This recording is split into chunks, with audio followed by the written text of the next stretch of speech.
So welcome to Jumbo IS and welcome to our lecture series called Daily News in Shorts. In this lecture series, we cover a particular day's current affairs in a very short span of time within 30 minutes. The idea is very simple. We want you to cover your current affairs and we don't want you to spend your entire day just reading the newspaper. Therefore, we shall cover the entire day's current affairs within 30 minutes. Now, just watching this lecture would be job half done because just after watching it, you need to revise this lecture as well. Because revision helps in consolidating these current affairs in your memory. Otherwise, you'll quickly forget them. Now, you can revise these current affairs from the notes provided by us, and these notes shall be shared on our Telegram channel. The link to our Telegram channel is provided in the comment section just below this video. Alright then, let's begin today's session. But like we do this every time, let's first take a look at the topics we shall cover in today's lecture. Okay, so let's take a look at the topics. So yeah, 16 June 2025, Monday's current affairs we are talking about, and the topics are as following. First of all, Prime Minister Modi has reached Cyprus. Okay, this is the first country he has toured since Operation Sindoor, and this is significant. We'll talk about Cyprus's significance. Okay, then, as you all know that a deadly plane crash took place and the victims' bodies are being identified. Now, DNA analysis is being used to identify the victims at that accident site, at that plane crash site. So we need to explore the technologies that are used in this DNA analysis. What is it? What are the technologies used? Because questions might be asked from this, okay? MCQs might be asked. So we'll talk about this. Then the third issue is Punjab struggle to diversify from paddy. Despite so many efforts taken by Punjab government for crop diversification, well, most of the farmers in Punjab still go for paddy cultivation. There are various reasons behind it. We'll investigate those reasons, okay? And in the end, we'll talk about MGNREGS Spending Cap, recently introduced by Finance Ministry. And there is a debate or controversy around this. So first, we'll talk about what this MGNREGA is and what is this recent order by the government to invoke spending cap or expenditure cap on this scheme. Okay, so we'll talk about these four issues. So without further delay, without further ado, let's quickly jump into today's discussion, starting with, well, PM Modi reaches Cyprus. All right. Now, after Operation Sindoor, this is the most significant visit by Prime Minister Modi. Okay, this is the first visit overseas by Prime Minister Narendra Modi. And he chose Cyprus. Now, going to Cyprus is basically quite significant. First of all, well, we all know the role Turkey played in our conflict with Pakistan. So basically, this visit to Cyprus is a signal to Turkey because Turkey does not have good relations with Cyprus. Okay, and they have a territorial dispute with Turkey, Cyprus and Turkey. So it is basically a signal to Turkey. The second important thing is that Cyprus is basically part of European Union. And next year, Cyprus is going to be the chairman of European Union's Council meeting. So this is basically used, this visit to Cyprus is basically used as a bridge to European Union because we want to make certain deals with European Union. Okay, so this is the thing. That is why Cyprus visit by Prime Minister Modi is significant. And while I'm recording this lecture, a news popped out that Cyprus has given PM Modi its highest civilian honor. So Cyprus basically, well, values its relationship with India. Okay. Now, this is the first visit by an Indian Prime Minister to Cyprus after 23 years. The last visit was made by Prime Minister Atal Bihari Vajpayee. Yes, I'm correct on that. So the last visit was made by Prime Minister Atal Bihari Vajpayee, and this is basically the first visit since his visit. Clear? So it is quite a significant visit, and both these countries would hold talks and basically conclude certain multilateral agreements. Now, this visit to Cyprus by Prime Minister Modi is basically the first leg of his three-nation tour. So first, Prime Minister Modi would go to Cyprus, then he'll go to Canada for G7 summit, and then he'll visit Croatia, another country in Europe. Clear? So this is Cyprus. Now, what is the significance of this visit? Okay, what is the importance of this visit? It is quite important. Cyprus is very important for us. But before talking about the importance of this visit to Cyprus, let's first talk about What is Cyprus? Where is Cyprus? Because location-based questions are also asked in UPSC. So we need to know about Cyprus a little, and then we'll talk about the strategic importance of Cyprus for India. All right? Okay. So PM Modi reaches Cyprus. Now, as you can see on this map, Cyprus over here lies in the Mediterranean Sea. Okay? It lies in the Mediterranean Sea, though it is closer to West Asia, Syria, Lebanon, right? It is closer to West Asia than it is closer to Europe. But majority of its population is European in their culture and all. Nonetheless, you need to know a few things about Cyprus, okay? Well, Cyprus is the third largest island in Mediterranean Sea.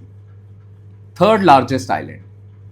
If you talk about the entire Mediterranean Sea, Cyprus is the third largest island. The largest island is that of Sicily, and second largest is Sardinia.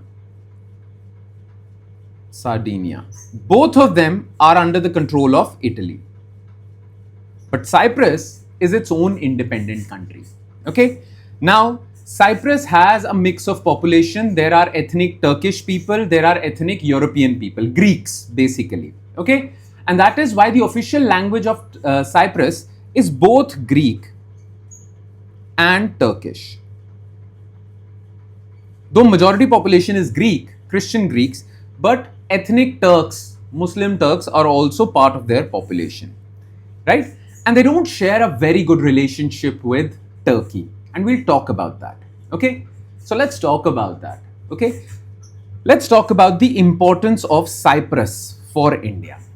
First of all, Cyprus and Turkey do not share a very good relationship. In fact, the thing is that, well, this Cyprus, well, it was invaded by Turkey in 1974. Okay, Turkey invaded Cyprus in 1974 and captured its northern territory. That northern territory is known as Turkish Cyprus today. It's another country. And the current Cyprus, which PM Modi has visited, is Republic of Cyprus. Now, Cyprus has been demanding for so long that Turkey should basically vacate this country, or well, they want to rejoin northern Cyprus with Cyprus. But Turkey invaded Cyprus and took away a chunk of its territory, okay, and made it an independent country that is known as Northern Cyprus, Turkish Northern Cyprus. Clear? So Cyprus and Turkey do not share very good relationship, okay, and that is why this visit to Cyprus is basically a signal to Turkey, because India and Pakistan also do not share very warm relations, right? So therefore, well, India went to Cyprus to tell Turkey that you were supporting Pakistan in our fight against terrorism. Well, we are supporting Cyprus. Basically, it is a signal to Turkey, okay? Because Turkey, well, clearly took sides with Pakistan. So we are taking sides with Cyprus. We are giving that signal, okay? Plus, Cyprus in itself has been supportive of India's cause. Cyprus has supported India's stand on Kashmir issue, okay? Turkey has always been talking about Kashmir, that by the way, Turkey takes Pakistan's side when it comes to Kashmir. Cyprus takes India's side when it comes to Kashmir. Plus, Cyprus has supported India on United Nations Security Council reforms. Cyprus has supported India on India's initiatives on counter-terrorism. So Cyprus is a very good ally of India. So this is another reason. Third is bridge to Europe. Okay. Why bridge to Europe? Well, simply put, the thing is that, well, next year there is going to be European Council meeting. Okay, and the chairman of European Council is basically given to a country on rotational basis. Next year, the chairmanship of European Council meeting would lie with Cyprus. Okay. So by visiting Cyprus, India is trying to also indirectly engage with Europe, okay, because Cyprus is going to be the chair of European Union's council meeting next year. So India is pivoting itself towards Europe. India is trying to deepen its partnership with Europe, and Cyprus is the gateway for that. So this is the thing. Then India also has concluded a multilateral agreement last year, and that was India, Middle East, Europe Economic Corridor, okay. So in the Indian Ocean to the Mediterranean Sea to Europe, there will be a transit corridor for trade. which will involve India, Middle East and Europe. Now, in that corridor, Mediterranean Sea is a big chunk, and Cyprus's strategic location in Mediterranean Sea makes it a natural partner for India, okay, because India wants this trade corridor to be successful, okay. And last is energy diversification. You see, it has been found that Mediterranean Sea is rich in natural gas, okay, it is quite rich in natural gas, and Cyprus is at the forefront for exploring this natural gas in the Mediterranean Sea. So if India concludes an energy partnership with Cyprus, India will get access to this natural gas. This will basically improve our energy independence and energy diversification also. Because currently we are basically dependent on crude oil, coal. Now we want to increase our dependency on natural gas also, because natural gas is a cleaner form of fuel as compared to coal and crude oil. So this is also important for, well, India to have a deep partnership with Cyprus. Okay. Now remember, in the beginning I told you that, well, it is a signal to Turkey. This visit is a signal to Turkey. So what is this conflict between Turkey and Cyprus? Let's talk about that, okay? So this is the conflict, okay? The thing is, in 1974, Turkey invaded Cyprus, and this northern portion was captured by Turkey. The reason was that in this northern area, well, ethnic Turks were in majority. And in southern area of Cyprus, well, Greek Cypriots, okay, Greek Cyprus people were in majority. So Turkey captured this area in 1974, and this area was declared as independent. It is known as Turkish Republic of Cyprus, okay, and the southern area is known as Republic of Cyprus. Now, Republic of Cyprus considers this Turkish Republic of Cyprus to be its own territory. So it has always been trying to unify, but Turkey doesn't want Cyprus to unify. Okay, so there is a territorial dispute between Cyprus and Turkey, and that territorial dispute involves this northern Cyprus. Okay, like POK, we consider POK to be a part of our own territory, but Pakistan has currently captured POK. So there is a territorial dispute with respect to Kashmir. Same is the case with Turkey and Cyprus. Okay, now when Turkey invaded Cyprus in 1974, remember this term, okay, this green line that you see, okay, it is known as the green line. It is the ceasefire line. Basically, it is the line that divides northern Cyprus and southern Cyprus, the Greek Cyprus and the Turkish Cyprus, okay, and this green line is a demilitarized zone. This border is manned by UN peacekeeping force, not by Greeks or Turkish, okay, UN peacekeeping force. So it is a demilitarized zone. Now, Cyprus always wants to basically dissolve this line and capture the entire territory as Cyprus. United Cyprus is their goal. So most probably they will take Prime Minister Modi to visit this green line, and cameras would take pictures. Now those pictures with Prime Minister Modi in green line, well, this would be a significant signal to Turkey, because Turkey always talks about Pakistan. Now India will talk about northern Cyprus. Make sense? So this is the green line. All right. Now let's quickly shift our focus to topic number 2, and that is DNA analysis to identify victims. As you all know, the deadly plane crash happened in Ahmedabad and many people have died. Now the job of the agencies or the rescue authorities is to identify the victims. Okay. Now, those bodies are badly damaged, badly burned. It is very difficult to identify the victims. Therefore, DNA analysis is being looked at to identify the victims. Okay, DNA analysis is basically the gold standard to identify the victims of any accident or crash site or any accident site. Okay, because DNA is unique to everyone. Okay, no two individuals have the same DNA except twins. Okay. Twins might have similar DNA, but no two individuals have same DNA, and therefore it can act as a good identifier. Okay, very good identifier for basically identifying bodies. Okay, so therefore currently to identify the victims of this plane crash, well, the authorities are using DNA analysis. Okay, So we will talk about the science behind this DNA analysis, okay, and what is the entire procedure. Clear? So let's jump into it, okay. So DNA analysis to identify victims. Now, how is this done? First of all, the thing is that basically, well, one thing you need to know about DNA is that DNA,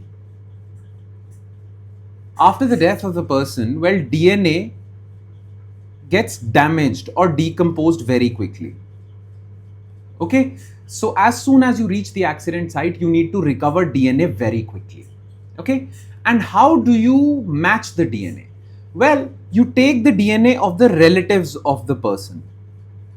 Okay, so person might be having mother, father, children. Okay, so you take the DNA of the closest relative of that person and try to match that DNA with the victim's body. If there is a match, you identify the person's body. That's how you do it, okay? But you have to recover DNA very quickly from the accident site because DNA quickly decomposes. That is why authorities are rushing to quickly identify DNA or recover DNA, okay? Now, how is this process done? Process of DNA forensics. First of all is collection. So you collect DNA, okay? But the problem is DNA easily decomposes, easily rots. So you need to be quick. Okay. Plus another problem of DNA is that DNA survives. Well, it decomposes very quickly, but it survives for longer periods of time if the environment is cold and dry. Okay. But if it's hot and humid like in Gujarat or anywhere else, well, the DNA will quickly decompose. Therefore, as soon as you recover the DNA from the victim's body, you need to store it somewhere. Okay. Now, next stage is storage. So first is collection. And by the way, collection of DNA can be from soft tissues like skin, muscles. These are soft tissues. Okay. Or hard tissues like bone. The problem with soft tissues is that soft tissues decompose very quickly. Okay. Hard tissues take time to decompose. That is why forensic experts, DNA experts, try to gather DNA if they can find from hard tissues. But if hard tissues are not available, then you take soft tissues. Okay. So this is the collection part, and this has to be done quickly. Then comes the storage part. Since DNA decomposes very quickly, therefore you need to store it in those conditions which are cool and dry. Okay. So if you recover DNA from hard tissues, you basically store it in cool and dry refrigeration or controlled atmosphere chambers. But well, if you recover DNA from soft tissue DNA is so vulnerable and so quickly decomposes that you have to store it in ethanol, 95% ethanol. Okay. So you gather DNA. If it's from hard tissues, you store it in cool dry chambers. And if it is from soft tissues, well, you store that DNA in 95% ethanol. Clear? Now comes the sampling part. Okay, now DNA is recovered, stored. Now you need to gather relatives' DNA. Okay, so all the relatives of the victims of this tragedy, well, the government authorities contact them, okay, and they recover their DNA. The best thing to do is to get the DNA of the closest possible relative, mother, father, if there is direct blood relation. But if there is no direct blood relation, well, then you look out for other cousins and all, but that is far-fetched, okay. Direct descendants or direct people, okay, direct relatives, basically close relatives. You recover their DNA and then you start the process of matching this DNA to identify this body. Now this matching has few technologies. So you do this matching, there are 4 technologies to do this matching, okay. What are those 4 technologies? I won't delve very deep into the science of it. I will only discuss those issues or those points which are important from your examination perspective, okay. Though these technologies will require a lecture of its own, but we will only delve into, well, important points, okay. So these are the 4 technologies through which DNA matching is done. Number 1 is short tandem repeats, okay. Now this is used for analysis of nuclear DNA. To carry out STR analysis, it is essential that the nuclear DNA extracted from The sample is not degraded. Okay. The thing is, we have two types of DNA. 98% of your DNA lies in your nucleus, so you call it nuclear DNA. Then 2% of your DNA lies in mitochondria. Okay, short tandem repeats, STR technique basically analyzes nuclear DNA. But the problem with nuclear DNA analysis or STR analysis is that the DNA sample has to be fully intact. It can't be degraded. But in these accident sites, DNA gets degraded very quickly, okay, gets damaged very quickly because these are accident sites, right? So short tandem repeats is not that useful a strategy. For short tandem repeats to work, the DNA should be intact, not degraded at all. Any which way, this is the case. Then is mitochondrial DNA. Well, mitochondrial DNA remains intact mostly. It doesn't get degraded that quickly. Plus, mitochondrial DNA can be sourced easily because it is readily available in all your cells, though nuclear DNA is also available in all your cells. But the idea is that its availability is more. Okay, so mitochondrial DNA is used if the accident site is very damaged. Okay, and you think that nuclear DNA cannot survive, you use mitochondrial DNA. But with mitochondrial DNA, you need to remember one thing. The thing is that you inherit mitochondrial DNA from your mother, not from your father. Okay, so if you want to do this DNA matching, you need to collect samples of someone in their matrilineal line, okay, in their mother's line. You cannot collect the sample of father or grandfather. No, mother, grandmother, only their sample can be collected, and then only matching can be done because you inherit mitochondrial DNA from mother only. Okay, so this has one disadvantage, that matching can only be done with your mother's line of descendants. Okay, then is Y chromosome analysis. The thing is that all of us have sex hormones. Sex chromosomes. Males have XY chromosomes, females have XX. Okay, so you basically analyze the Y chromosome in the victim's DNA and his relative's DNA. But because Y chromosome is inherited from father's side, so this Y chromosome analysis can only be done if you take the DNA of a relative which belongs to the father's line. Mitochondrial DNA, mother's line, Y chromosome, father's line. Okay, and then is single nucleotide polymorphism, SNP analysis. Well, the thing is, in SNP analysis, you can't take the DNA of your relative because SNP in your DNA is unique to you. Your SNP in your single nucleotide polymorphism in your DNA and your father's DNA will be different. So you can't match your DNA with your father's DNA using SNP technique. Then what happens? You take the DNA of the victim and then you ask their relatives to give the DNA from his toothbrush, from that victim's toothbrush, hair, comb. Okay, so you need the victim's DNA, maybe his hair sample, toothbrush, that is matched with the accident, the victim's DNA who is found at the accident. Okay, so you can't use relative's DNA in this, you need that person's DNA for matching only. Clear? So this is SNP analysis. Okay, so these are the 4 technologies that are used for this. Make sense? Okay, simple. You don't need to get any more deep into this. Okay, whatever is important from the perspective of civil services examination, only that much science we have covered. We won't be getting more, or we won't get more deeply involved in this science, in the science of this discussion. Okay, this is enough. Clear? All right. Now let's jump to third topic of our discussion today, and that is Punjab struggle to diversify from paddy. Okay. Now the thing is, Punjab government has been trying so hard that crop diversification happens in Punjab. Okay. People, farmers grow different types of crops. But most farmers in Punjab are inclined towards, well, paddy only, rice only. Okay. And Punjab government has been trying to basically diversify them from paddy, but farmers prefer paddy. Okay. Now, why is that? What is the issue? Let's talk about this, okay? So, Punjab struggled to diversify from paddy. Now, you need to look at this. Well, paddy is a kharif crop. And in Punjab, there are other kharif crops also. Like paddy is one. Then, some pulses like arhar, udad, okay? Then cotton is a kharif crop. Kharif means monsoon crop grown during monsoons, July to October, okay? Then sugarcane is one, though sugarcane is grown all over the year.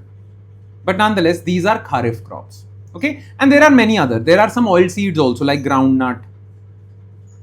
These are also kharif crops.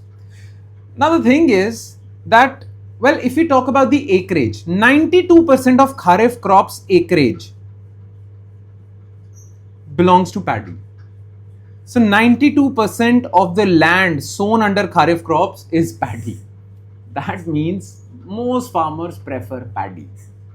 Now, why are farmers preferring paddy despite the fact that government is trying so hard, both center and states are trying so hard to dissuade farmers from growing paddy, right?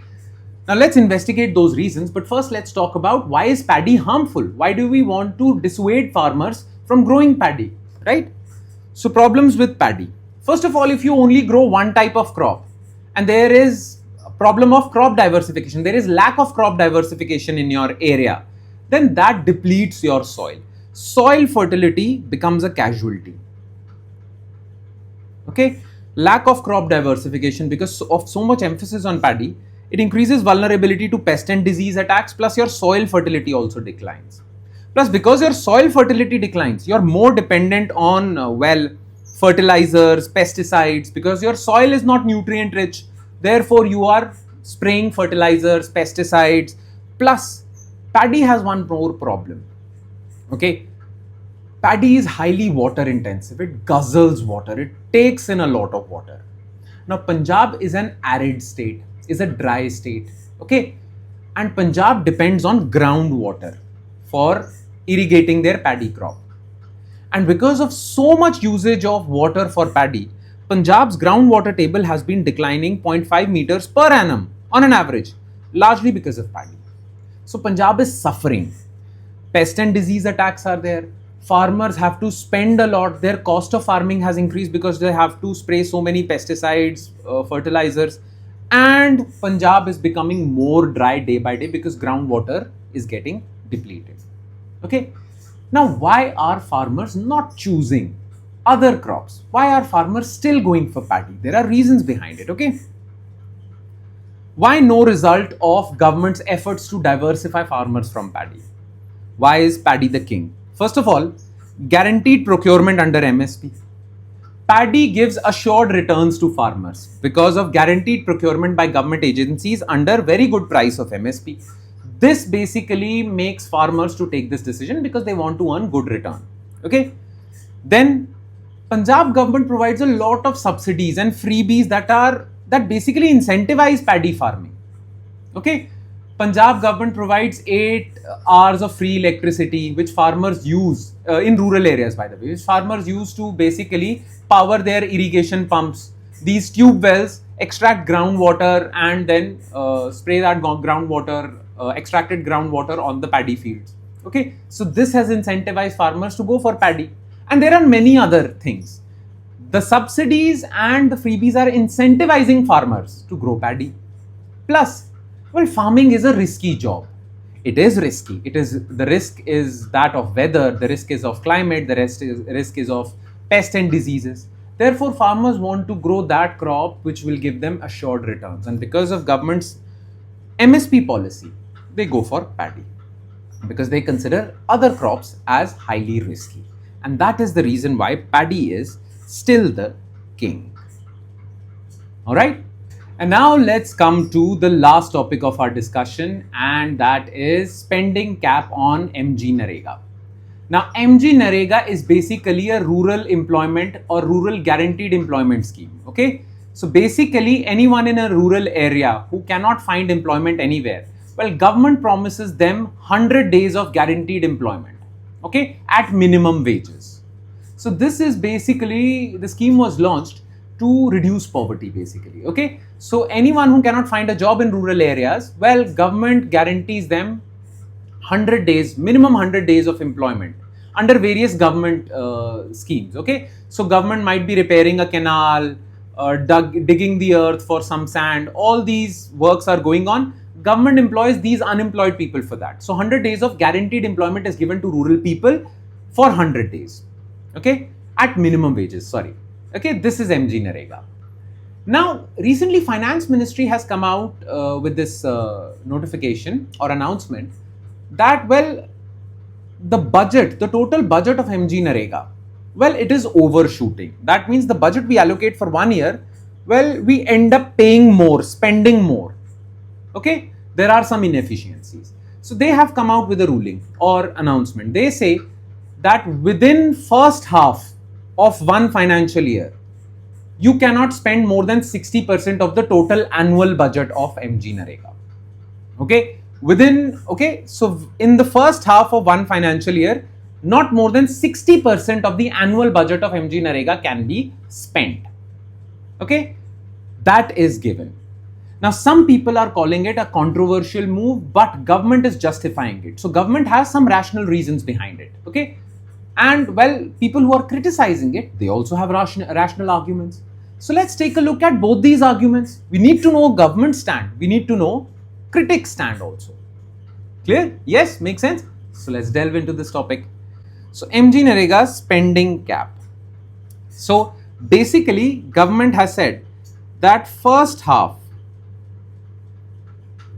of any financial year cannot spend more than 60% of annual budget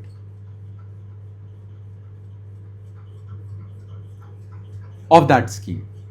Okay, now why? What is the government's rationale? Government says that for the past many years, well, the budget of MGNREGA has been overshooting. If you collect the data of past many years, you find out that for the past many years, the first half one of all these financial years, well, the 70% of the budget, more than 70% of MGNREGA's budget gets exhausted within first half. Then you're left with only 30% for the second half, and 30% won't do the job. Therefore, you basically overshoot the budget. Okay, you request for more grants, supplementary grants from the government.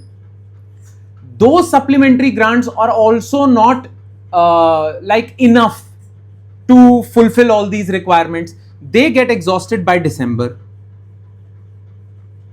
Okay, so basically the budget is overshooting because you are using up all the budget within first half. So very less is left for half two, and therefore you demand supplementary grants, and the supplementary grants basically exceed the budget. This is a problem.